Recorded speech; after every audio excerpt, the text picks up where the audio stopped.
Hi, welcome back to my channel. I'm Bianca Nicole, and as you've seen from the title of this video, I'm pregnant. I know. I can't believe it either. The last time I had a baby was 12 years ago. Basically, I'll tell you my story of how I went from having polycystic ovaries and being told that I was infertile and not ovulating, and also had a coil in and managed to get pregnant. So here we go. I've got my notes so I just don't forget anything, because you know, pregnancy brain. So about a year ago I started noticing I had issues with, actually it might be 2 years ago, dietary requirements, so gluten and dairy intolerance. So I went on a strict vegan diet, which seemed to help slightly for a bit, and then it came back. So I was in and out of the doctors, having blood tests, trying to figure out what was wrong. In the end, they diagnosed me with polycystic ovaries, and they put me on a medication called metformin for my insulin, because my insulin levels, because when you have polycystic ovaries, your body can't regulate your insulin, so you take the medication and it helps balance it out, so you don't have struggles with like losing weight and feeling hungry all the time. It's a really bizarre symptom you don't realize you have, and nobody else feels that way unless you take the tablets, and then you think, oh no, actually people don't think about food 24/7.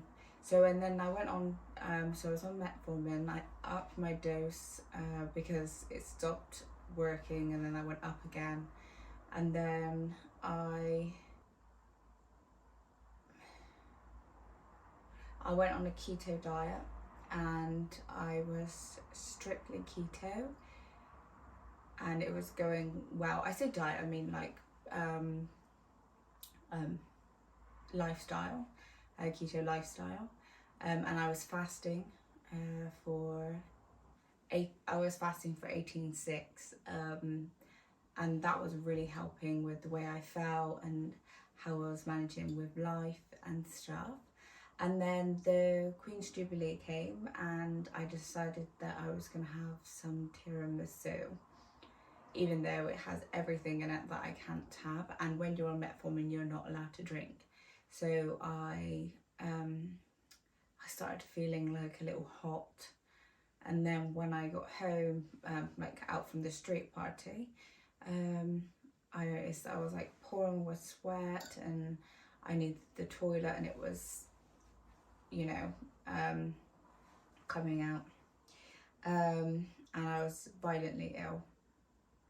And then, so the next day I went to the doctors because I was like, well, something's not right here. I genuinely don't feel very good. And then so he did some tests, checked my urine, and everything like that. It was my doctor who told me that if I wanted to have children in the future, I would have to go through IVF, because my LSH levels were so high past menopausal that I wasn't even ovulating, so there was no egg being released. He turned around and he said, "You're pregnant," and that was the last thing I thought I was going to hear. I thought there was something wrong with me. I thought it was something to do with the polycystic ovaries. But then not only was that a shock, it was the fact that I also had a coil in. So I was freaking out. So they arranged for the nurse to take it, and then they had to arrange for me to go and have a scan, because obviously if you have a coil or polycystic ovaries, you're very likely to have an ectopic pregnancy. So I went for a scan, but like in the scanning room, the screen is facing away from you. They did an internal one. She didn't say anything the whole time, apart from after she just said, "It's okay." it's in the right place. So I then rang my partner to tell him, and I was in pieces. I couldn't even get the words out. I was just like, the doctor, because he knew I was going to the doctor, obviously, and I was like, the doctor, and I just couldn't say it because it really wasn't on my agenda, and I didn't even, because I was told no chance of even ovulating. It's the last thing I thought that was going to happen. So I was scared, and scared to tell him, and scared for myself, because I've been through it all before, over 12 years ago though, but it's, you know, a lot to take on. He was really supportive and absolutely fine, and then when I calmed down and he realised that I was okay and wanted to go ahead with it, and he then told me how happy he was and how he was smiling when he found out, but wasn't sure because he didn't know how I felt about it, because obviously, like I said, it wasn't on our agenda. So yeah, that was the first few days of finding out. Then the next few days after this, it took a while. It was really hard to believe. I kept taking test after test, because I just couldn't believe it, even though I knew. But then I started getting really tired, like exhausted. The type of tired that I would get when I was suffering really bad with my polycystic ovaries and autoimmune, where I'd just wake up and then I'd need to just go and lay down again. And you feel really useless, and it's like a really sad way of being, because you just can't do anything. You don't have enough energy to even involve yourself in life. I'm not sure what